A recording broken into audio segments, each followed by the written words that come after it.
warahmatullahi wabarakatuh.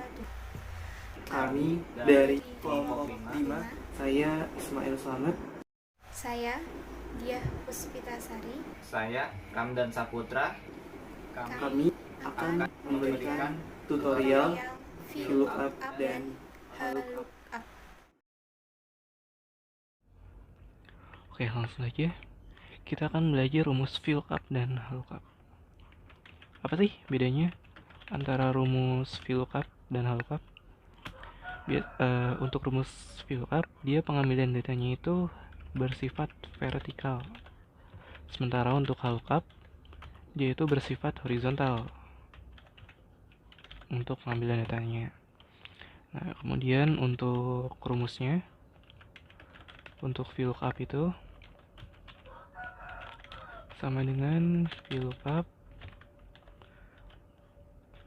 sel acuan, kemudian tabel acuan, kemudian kolom, dan satu lagi indeks. Oke. Sementara untuk HLOOKUP, dia hanya berbeda pada kolomnya ini kita ganti menjadi baris.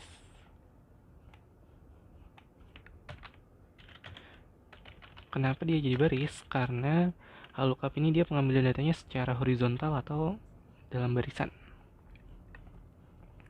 Oke, ini beberapa penjelasan awalnya. Selanjutnya kita langsung masuk saja ke contoh soal. Oke, di sini ada contoh tabel VLOOKUP dan HLOOKUP. Nah, di antara tabelnya ini yang kita ketahui ini adalah kodenya saja ya. Kode A, B, C, D-nya. Nah, yang perlu diperhatikan adalah tabel bantuannya nih. Jadi, tabel bantuan ini yang kita ketahui kan kodenya saja nih. Kodenya ini dia sifatnya vertikal atau horizontal. Nah, untuk yang vertikal, dia kode bantuan ini vertikal. Sementara untuk yang HLOOKUP, dia ini kode bantuannya bersifat horizontal. Hanya dia pakainya HLOOKUP. Oke, langsung saja kita coba untuk rumusnya. Sama dengan VLOOKUP, buka kurung, lookup value atau tabel acuannya. Kita klik, kemudian koma atau titik koma. Di sini saya pakai titik koma. Kita pilih tabel array-nya atau tabel acuannya. Nah, setelah dipilih, jangan lupa untuk klik F4. Kenapa? Supaya muncul lambang dolar. Kenapa kita harus pakai ini? Supaya tabel bantuan ini nggak berubah-ubah kalau kita tarik ke bawah. Nah, kemudian kolom indeksnya atau kolom kita mau mengambil datanya. Sini kan ada 4 kolom, ada 1, 2, 3, dan 4. Kita mau ngambil nama penjual. Nama penjual ini ada di kolom 2. Berarti kita pilih 2. Kemudian range lookupnya biasanya 0. Oke, itu saja. Kemudian kita tarik ke bawah. Oke, ini ya. Kemudian saya ada tips, yaitu biasanya untuk tabel bantuannya untuk lebih mudah, namanya kita ganti. Misalkan penjualan. Oke, kita coba di nama barang ya. Sama dengan VLOOKUP, lookup value-nya, kemudian tabel array-nya bisa kita tulis penjualan. Nih, jadi otomatis dia langsung ke blok sendiri nih. Oke, kemudian kolom indeksnya tetap kita harus pilih, yaitu kolom ketiga nama barang ya. Ring lookupnya 0. Oke, ini langsung aja kita tarik ke bawah. Nah, bedanya adalah kalau kita langsung langsung membuat note dulu di sini, langsung kita ganti namanya. Dia nggak perlu lagi kita pencet F4 atau kita tambahin lambang dolar ini, karena dia akan langsung otomatis walaupun kita tarik ke bawah nggak bakalan berubah. di data penjualan. Untuk harganya sama, lookup buka value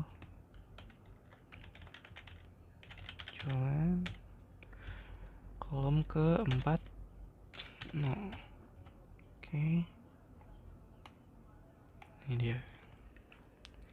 Nah, kemudian kita masuk ke lookup. Lookup ini tadi yang kita ketahui ya, bahwa datanya itu yang kita ketahui bersifat horizontal. Iya, sama dengan lookup kurung lookup value atau data sel acuannya, koma tabel acuannya, kemudian jangan lupa F4, koma row indexnya. Nah, ini adalah row index atau baris data yang akan kita ambil. Nah, di kanan baris 1, 2, 3, 4, ada 4 baris ya. Kita akan mengambil nama penjual atau berarti masuk ke baris kedua. Kemudian range lookupnya 0. Oke, langsung kita tarik ke bawah. Nah, ini bisa juga kita ubah dulu aja namanya jadi penjualan 2. Oke, selesai. Selanjutnya kita coba lagi lookup ke kurung lookup value nya, kemudian kita tulis juga penjualan 2. Nah, langsung ke seleksi ini dia, langsung ke blok tabel bantuannya, kemudian nama barangnya ada di baris ketiga, kemudian 0. Oke, enter. Langsung kita tarik ke bawah saja. Oke, kemudian untuk harganya sama, tabel acuannya jualan 2, harganya baris keempat, lookup 0. Oke, ini dia. Jadi begini sedikit tutorial untuk penggunaan VLOOKUP dan HLOOKUP. Jadi bedanya antara VLOOKUP dan HLOOKUP itu adalah tabel bantuannya ya. Kalau untuk tabel bantuan VLOOKUP, dia itu bersifat biasanya itu datanya vertikal. Sementara untuk tabel bantuan HLOOKUP, dia diketahuinya itu bersifat horizontal. Oke, segitu aja dari kami. Kurang lebihnya mohon maaf. Wassalamualaikum warahmatullahi wabarakatuh.